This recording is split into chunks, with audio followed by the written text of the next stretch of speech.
Today, my team and I will be presenting an ethical analysis of a local action drama titled Blood Brothers. This movie is explored intense moral dilemmas, power struggle, and the breakdown of integrity within an organization. Blood Brothers tells the tragic story of revenge and a power struggle within a criminal organization known as the Naga Group. The story focuses on Fadlan, the adopted son of the group leader Datuzo. For years, Fadlan has harbored a rotten hatred in his heart after witnesses Datuzo killing his biological father, which is Bakri Saleh, when he was a child. The conflict reached its peak when Datuzo discovered he has stage 4 cancer and chose his son-in-law, which is Gus, to become the new leader instead of Fadlan. Feeling betrayed and sidelined, Fadlan's trauma turns into psychotic rage as he becomes determined to take what he believed in his regardless of the moral cost. To seize his power, Fadlan brutally murders his adoptive sister Sheila and manipulates the evidence to frame Arif, Gus' trusted confidant. Blind by anger, Gus punished Arif without a proper investigation before eventually discovering the true hidden video footage. Good day everyone. Today I will explain to you about the key stakeholder involved in this movie. First, we have Gus, the primary stakeholder. He is directly involved in the conflict and his decision will strongly affect the outcome. Gus faced two main concerns. So the first main concern is loyalty and duty. He wants to remain loyal to Silent Guy and carry out his responsibility even if his men going against Arif. The second is truth and moral judgment. He struggled to decide whether Arif is truly guilty, making the wrong decision to affect his integrity. So he is torn between his duty and doing what is right. Next, we have Silent Guard Security, that organizational stakeholder. As high-level security company, their role is to protect the client and maintain professionalism. They also face two key concerns. The first is professional integrity, where they must maintain trust and credibility. Any misconduct could damage their reputation. So the second concern is institutional survival. To continue operating and securing contract, they must avoid legal issue, even if in distancing themselves from Arif. In conclusion, both stakeholders face difficult to choose between responsibility, integrity, and survival. The main hero of this movie is Gus, played by Shanas Ahmad. He came from a poor background and worked hard to build strong position inside the club. Through determination and discipline, he became a trusted member of the organization. Later brought Arif into the group. However, after Sheila was murdered, Gus saw the CCTV footage that appeared that showed Arif cooperating with Jackie. Without investigating further, Gus suspected that Arif was involved in the crime.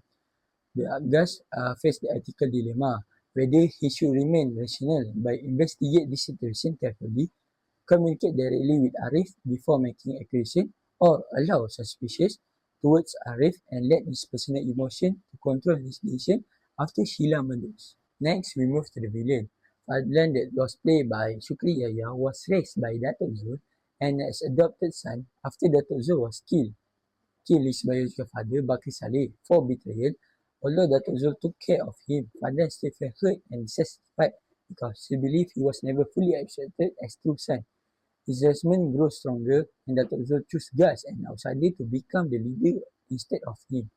So the ethical dilemma faced by Fadlan is whether he would remain loyal to Datuk Zul, considering the family relationship and accepted Gus as his new successor of Naga Group, or betray the family by murdering Sheila to remove obstacles and pursue his desire of power. My part in this review is to analyze the action of our antagonist Fadlan through a teleological point of view. Based on our topic 2 notes, the teleological theory, also known as consequentialism, which is judge the morality of act based solely on its end result or consequence. The terms come from the Greek word telos, which means goal or purpose. For Fadlan, the end justice the means. He does not concern himself with whether murder is legally or morally wrong. He only cares if his telos, which is achieve revenge and seizing power, is successfully made.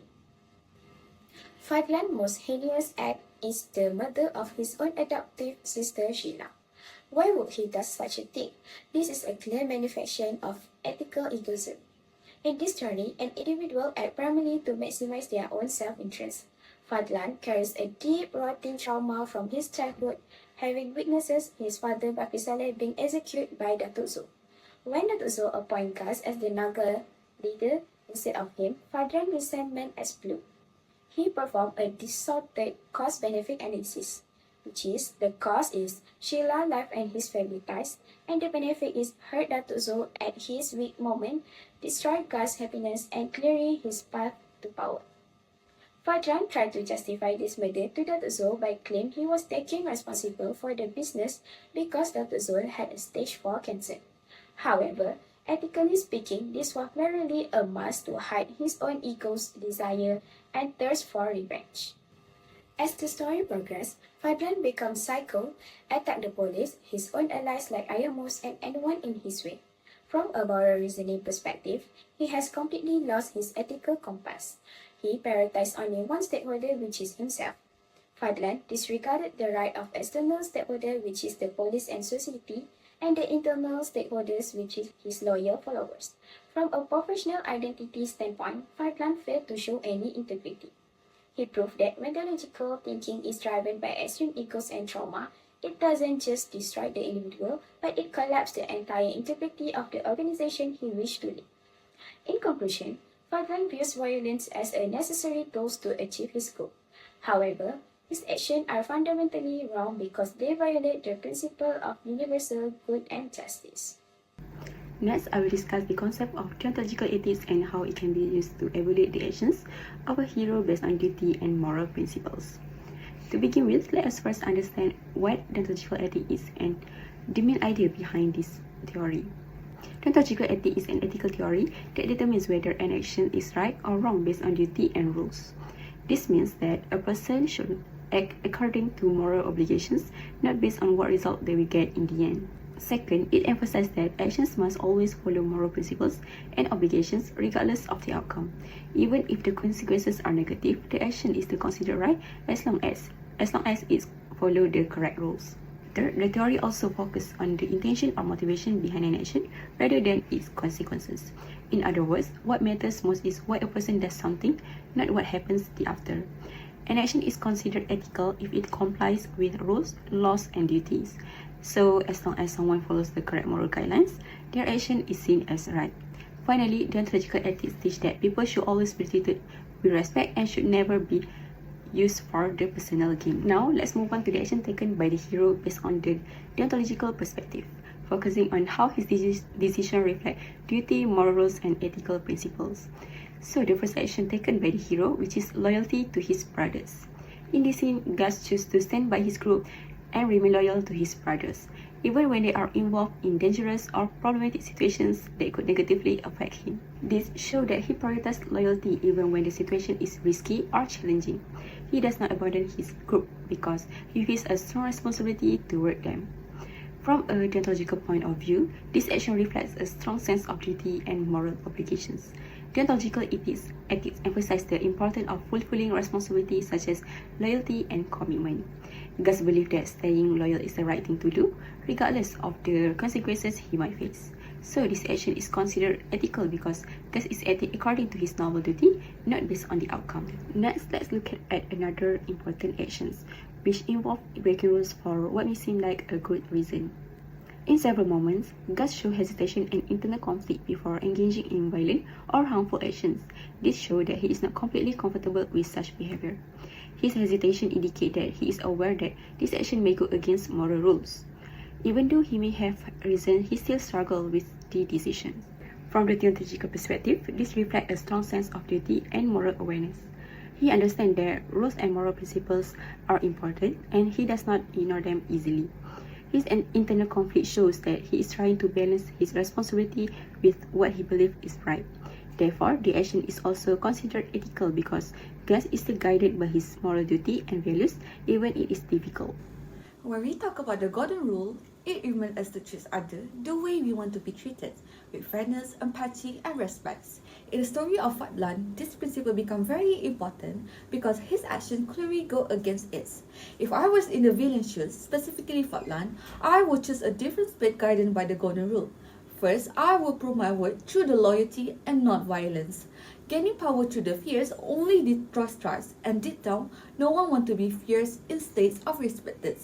Instead of forcing recognition through the harm, I will show Datuk Zul that I deserve trust through my actions and commitment. Secondly, I will accept my past and break the cycle of betrayal. Fadlan's pains come from the witnessing his father's betrayals and deaths. By repeating the same patterns, only continue the cycle of hurts. Based on the golden rule, I will choose to treat others with integrity and not revenge. I will not justify harming others just because I was hurt before. Instead, I will choose a better path that reflects empathy, forgiveness, and moral strength. The feeling I will feel as the villain is remorse, guilt, and shame will deeply affect me as I come to realize the true impact on what I have done. I will feel a deep sense of remorse for even allowing myself to reach that point. Taking Sheila's life will not feel like justice, but a moment of anger that could destroy everything. The more I reflect on it, the more I realize that I did not just betray her, but also the trust that Datuk Zul placed me as his son. Her memory will stay with me and I will constantly question how will I let my hatred and jealousy control my actions. Next, the guilt will be unbearable because I know exactly what it feels like to lose someone important. I will imagine the pains Datuk Zul feel, especially when he is already weak and suffering. Knowing that I caused that pain will make me feel powerless, as if no apology could ever fix what I have done. I will carry the weight of knowing that I took away a life that I have no right to take. This guilt will follow me constantly, making it impossible to find peace within myself. The deepest feeling will be shame. I will realize that I have become the very things I once hid, the someone who betrays and destroys others for their personal gains. It will be painful to accept that I failed to follow my own moral value and allow revenge to define me. This shame will stay with me, reminding me that some mistakes can never truly be undone, no matter how much I regret them. It will also change how I see myself, knowing that I can never return to the person I once was. In conclusions, Blood Brother, the Fury of Dragon has taught us that the trust is one of the most valuable things in any relationships. But once it's damaged, it can destroy even the strongest bonds. The friendships between Gus and Arif show how people can stuck together, yet misunderstanding can slowly break the connections. I learned that true friendship should be built not only on good time, but also on the communications and the willingness to listen before judging. The movie also taught us that greedy for power can turn a person into someone unrecognizable.